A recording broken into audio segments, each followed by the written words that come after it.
ऐका ना हृदय भाऊ, मला एक सिम कार्ड पाहिजे होतं. माझं आधार कार्ड हरवलंय. तुमच्या नावावरती एक देता का सिम कार्ड फक्त? ठीक आहे, देतो मी. तू आहे म्हणून देतो, पण मी दुसऱ्याला देत नाही असं काय भाऊ? हो भाऊ, थँक्यू बरं का.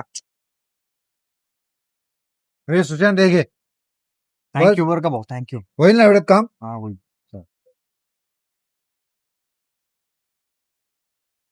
रोहिदास बेडगे तुम्हीच का?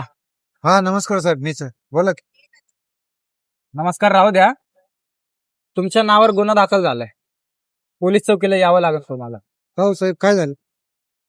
परवा आहे ना, इथं वरच्या जंगलामध्ये एक क्राईम सीन झालाय आणि त्या क्राईम सीनवर जो मोबाईल नंबर आम्ही ट्रेस केलाय, तो मोबाईल नंबर तुमच्या नावावर आहे. साहेब माझा नाव आलाय, माझा नंबर आहे. हो, मी तर 2-3 दिवस गावाला होतो, आज तर आलोय मी. पुरावा आहे आमच्याकडे. हे बघा, हे नाव कोणाचं आहे? रोहिदास बेडगे. आणि हा मोबाईल नंबर तुमचाच आहे ना? साहेब हा नंबर, हो हा मित्राला दिला होतो मी. आता सिम कार्ड तुम्ही दुसऱ्याला घेऊन दिलं का ते सिम कार्ड तुमचंच आहे, ह्याचा तर आम्ही तपास लावूच.